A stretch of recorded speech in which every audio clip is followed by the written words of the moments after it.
Ciao amici, vi parlo oggi della stilografica Pineider Juliet, una stilografica in ebanite, in edizione limitata, molto limitata, addirittura numerata. Il fusto è in ebanite in questo colore nero-verde o verde scuro, un po' sfumato.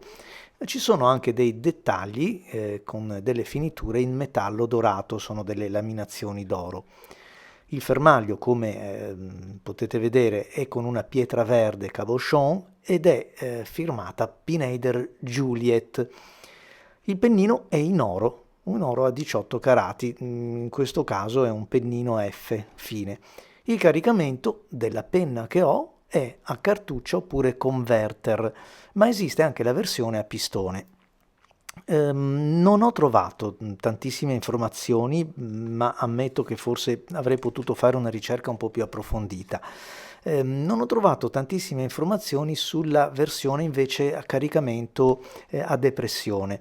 Sempre prodotta in edizione limitata col pennino in oro a 18 carati, non ho capito se gli esemplari che sono 998 in totale siano 998 per la versione a cartuccia e 998 per quella a depressione, oppure se siano 998 in tutto, oppure se siano 998 soltanto quelli a pistone. Sta di fatto che l'esemplare che ho qui in mano, che è oggetto della prova, riporta sul fusto il numero 456, quindi evidentemente anche questa, ricadendo all'interno della numerazione, evidentemente fa parte di questo gruppo.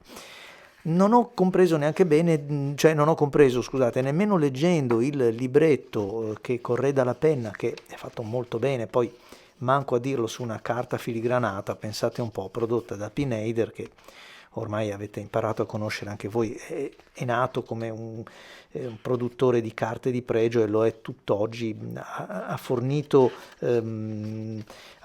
davvero regnanti, governi, repubbliche, monarchie, insomma veramente un bel pedigree.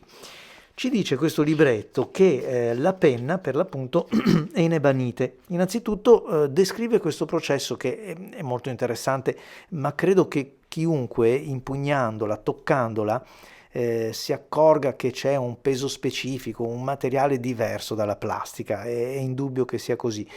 Ancora più evidente nel momento in cui andiamo ad utilizzare la filettatura per sganciare la sezione dal fusto. Si vede proprio un'opera artigianale e sapete che lavorare l'ebanite non è facile, è molto più semplice e veloce un bello stampo in ABS o comunque insomma la plastica, mentre invece l'ebanite richiede tanto sforzo in più e anche un ricambio proprio della strumentazione per incidere molto più veloce e serrato rispetto a quella di altri materiali. Circa l'ebanite, vi dicevo, Pineider racconta in questo libretto a corredo un po' di storia, ci dice che i primi esemplari furono realizzati attorno al 1884, si tratta di una gomma naturale, spiega che le barre cilindriche lavorate a tornio, eccetera, dice col tempo, col calore della mano, tende a perdere lucentezza a causa dell'affioramento dello zolfo, ma è comunque sufficiente strofinare energicamente con un panno morbido per ottenere di nuovo l'originale colore brillante. L'ebanite, dice, ha conosciuto il massimo splendore, eccetera.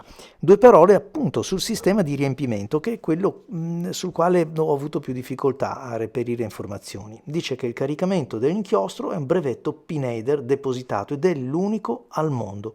Per la realizzazione Pineider utilizza la tecnologia di uno dei principi di caricamento più antichi e, contemporaneamente, il più moderno.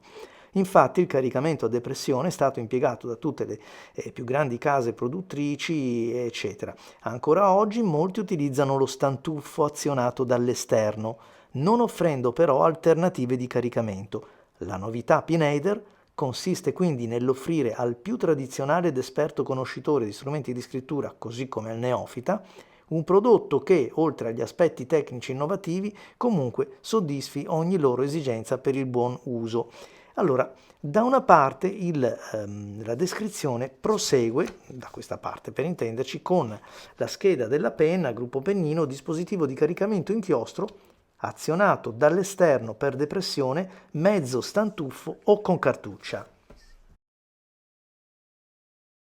Il nostro esemplare ha il caricamento a cartuccia, un converter, e quindi non è dotato della sezione sul codale che consente per l'appunto l'azionamento invece dello stantuffo, quindi noi ci fermiamo qui.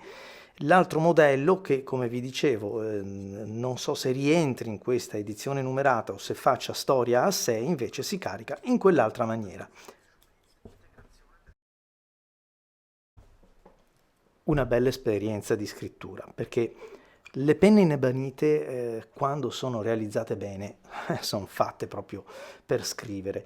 Una sensazione di leggerezza unita alla solidità, la sensazione di avere fra le mani qualcosa che è diverso rispetto alla resina, rispetto alla plastica, anche al metallo. È un materiale che sembra fatto proprio per richiamare il piacere di scrittura. Un'impugnatura a dispetto della larghezza del fusto molto rastremata, molto sottile, quindi idonea per esempio per le mie mani, mi piace molto e sapete che la sezione è fondamentale per il controllo della penna stilografica, forse qualche mano un po' troppo grande potrebbe trovarla appena piccolina, forse con un diametro leggermente maggiore potrebbe essere preferibile, non certo per me.